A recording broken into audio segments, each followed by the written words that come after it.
But Dr. Art Rosenfeld, who led the California Energy Commission for the last 30 years, argues that an incremental increase in energy efficiency, from about 1% annual improvement to about 3% per year globally, would have dramatic results by the end of the century. In the ideal scenario, 10 billion people could live on Earth at a European standard of living, a very nice standard of living, I have to say, with a global energy footprint of about half of what we use now. And that's simply through efficiency. Now, that's a very long-term projection and a very idealized projection. And even the ideal case would have very little impact just over the next decade. But it points to the importance of energy efficiency in this mix and how we move forward. Yet, even in the best efficiency scenario, it's clear that we've reached the end of the era of cheap energy. And that's true even if we could continue using our current use of energy, our current kinds of energy, without harming the planet. There's a strong argument that we've already hit peak production effects, that is, a sharply rising and largely irreversible increase in extraction costs of petroleum. According to industry analysts, we may also be looking at peak production hitting over the next few decades in uranium, coal, and natural gas. Now, these are very pessimistic projections, and undoubtedly they're going to be wrong in different ways. But again, the message here is that these things are not infinite. And as they start to run out, that will have pretty significant effects. And to make matters more complicated, we also have a gap in carbon management. Now, here are the basic numbers. Climate scientists tell us that we need, in order to limit global warming to less than 2 degrees centigrade, and to do that, we need to reduce carbon emissions to 0 by 2050. This points to the scale of the problem of carbon management that looms large over the next 10 years, and the challenges to closing the gap between today and where we will be in 40 years. So a key question is, what will be the role of carbon markets in managing this gap? We think there are 3 possible carbon market forecasts. The first is that we can't get any kind of teeth in a global carbon agreement.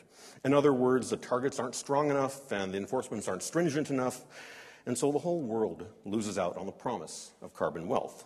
We never see the wealth that would be generated from investments in carbon reduction projects around the world or from carbon credit trade. The second is that even without global agreement, some strong regional markets emerge, say the US and Europe, and perhaps even form cross-regional exchanges that actually generate quite a lot of trade and wealth. These may be strong enough to draw in participants from other regions. The third is that the world abandons market approaches to carbon management and turns to quotas and taxes. Many economists are actually arguing for this solution, but it would probably start with local taxes.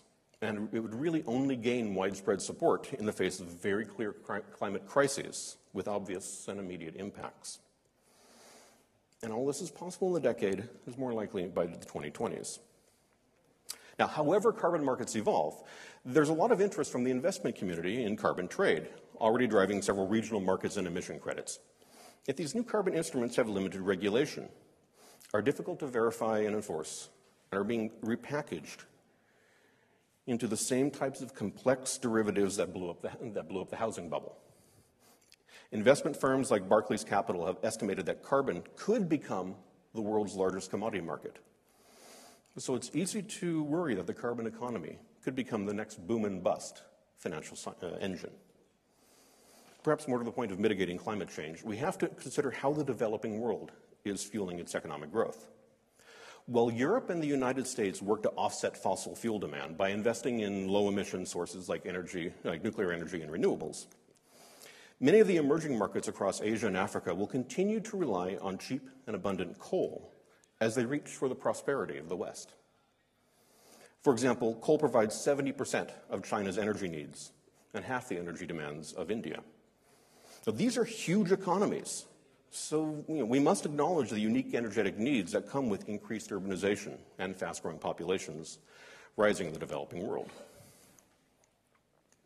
Megacities like Hong Kong, Delhi, Jakarta, Lagos, Mexico City not only face immense energy challenges, but are also becoming significant contributors to pollutant and greenhouse gas emissions. So any effective policy around climate and environmental protection must include strong mechanisms to support clean energy solutions in the developing world. Now, there's a very strong sense at the Institute for the Future that we're in for a tough decade. And our on-the-ground experience in the world of carbon is more likely to be something like, much is needed, nothing is quite enough. Now, to complicate matters, and while we're scrambling to fill the carbon gap, there's a very good possibility that we'll be blindsided by another set of gaps in our water supply. And that's our next benchmark forecast.